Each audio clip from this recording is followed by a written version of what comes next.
காலையில் ஒரு 10 o'clockலாம் ஹஸ்பண்டை ஃபோன் பண்ணி திடீர்னு வர சொல்லிட்டேன். எதுக்காகனா தம்பியோட அரணாக்குடி ஒன்று அருந்துருச்சு. அதுக்காகவும் தம்பிங்களுக்கு விட்டமின் ஏ ட்ராப்ஸ் கொடுத்துட்ருக்காங்களாம். எனக்கு தெரியவே இல்லை. 1 வீக்காக கொடுத்துட்ருக்காங்களாம். இப்போ தான் நான் யூடியூப்பில் பார்த்தேன். அதனால உடனே ஜிஹெச் கழைச்சிட்டு போயிட்டு விட்டமின் ஏ ட்ராப்ஸ் கொடுத்துட்டு வந்துட்டோம். கொடுத்துட்டு வந்த உடனே அவங்க எல்லாரும் சிரிச்சிட்டு இருந்தாங்க. அழகா சிறப்பு குடிச்சுக்கிறாங்க அப்படின்னு சொல்லி.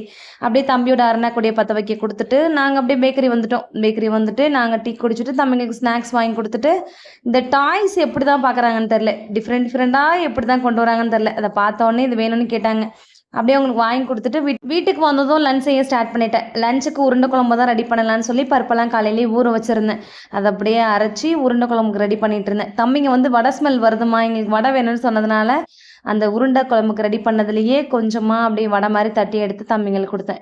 செம்ம டேஸ்ட்டாக இருந்துச்சு. பருப்பெல்லாம் போட்டிருக்கோமா, நல்லா இருக்குமோ என்னமோ நினச்சேன். செம்ம டேஸ்ட்டாக இருந்துச்சு. அப்படியே சாப்பிட்டுட்டு உருண்டை குழம்பு பார்க்குறவே ரொம்ப டெம்ட்டாக இருந்துச்சு. அவ்வளோ சூப்பராக இருந்துச்சு. ரெடி பண்ணி சாப்பிட்டதுக்கு அப்புறமா லெமன் ஜூஸ் ரெடி பண்ணியிருந்தேன். பாதாம் பீஸ் எல்லாம் நைட்டு ஊற வச்சு லெமன் ஜூஸை குடிச்சிட்டு லஞ்ச் முடிச்சாச்சு. வீடியோ பிடிச்சிருந்தா லைக் பண்ணி சப்ஸ்கிரைப் பண்ணுங்கள். Thank you for